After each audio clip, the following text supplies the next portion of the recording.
Nehemiah chapter 13.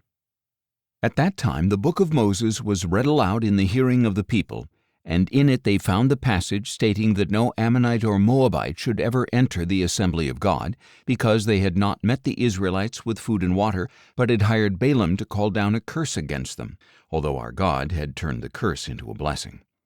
As soon as the people heard this law, they excluded from Israel all of foreign descent. Now before this, Eliashib the priest, a relative of Tobiah, had been put in charge of the storerooms of the house of our God, and had prepared for Tobiah a large room where they had previously stored the grain offerings, the frankincense, the temple articles, and the tithes of grain, new wine, and oil prescribed for the Levites, singers, and gatekeepers, along with the contributions for the priests. While all this was happening, I was not in Jerusalem, because I had returned to Artaxerxes, king of Babylon, in the 32nd year of his reign. Some time later I obtained leave from the king to return to Jerusalem. Then I discovered the evil that Eliashib had done on behalf of Tobiah by providing him a room in the courts of the house of God. And I was greatly displeased, and threw all of Tobiah's household goods out of the room. Then I ordered that the rooms be purified, and I had the articles of the house of God restored to them, along with the grain offerings and frankincense. I also learned that because the portions for the Levites had not been given to them, all the Levites and singers responsible for performing the service had gone back to their own fields. So I rebuked the officials and asked, "Why has the house of God been neglected?" Then I gathered the Levites and singers together and stationed them at their posts, and all Judah brought 1/10 of the grain, new wine, and oil into the storerooms. I appointed as treasurers over the storerooms Shelemiah the priest, Zadok the scribe, and Pedaiah of the Levites, with Hanan son of Zachar the son of Mattaniah to assist them, because they were considered trustworthy. They were responsible for distributing the supplies to their fellow Levites. Remember me for this, O my God, and do not blot out my deeds of loving devotion for the house of my God and for its services. In those days I saw people in Judah treading wine presses on the Sabbath, and bringing in grain and loading it on donkeys, along with wine, grapes, and figs. All kinds of goods were being brought into Jerusalem on the Sabbath day. So I warned them against selling food on that day. Additionally, men of Tyre who lived there were importing fish and all kinds of merchandise and selling them on the Sabbath to the people of Judah in Jerusalem. Then I rebuked the nobles of Judah and asked, "What is this evil you are doing, profaning the Sabbath day?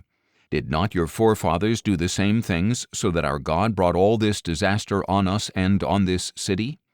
And now you are rekindling his wrath against Israel by profaning the Sabbath." When the evening shadows began to fall on the gates of Jerusalem, just before the Sabbath, I ordered that the gates be shut and not opened until after the Sabbath. I posted some of my servants at the gates so that no load could enter on the Sabbath day.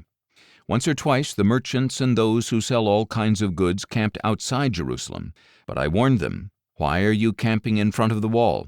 If you do it again, I will lay hands on you." From that time on they did not return on the Sabbath. Then I instructed the Levites to purify themselves and guard the gates in order to keep the Sabbath day holy.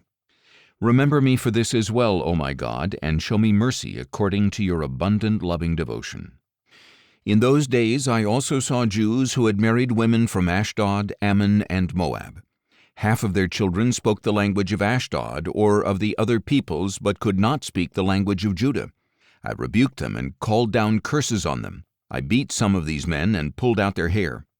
Then I made them take an oath before God and said, "You must not give your daughters in marriage to their sons, or take their daughters as wives for your sons or for yourselves.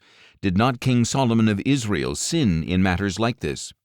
There was not a king like him among many nations, and he was loved by his God, who made him king over all Israel.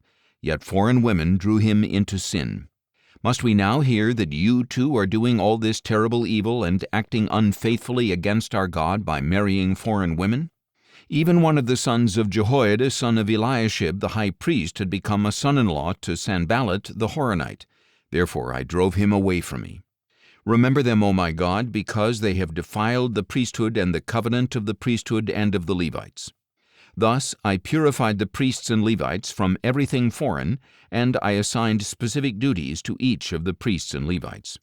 I also arranged for contributions of wood at the appointed times and for the firstfruits. Remember me, O my God, with favor.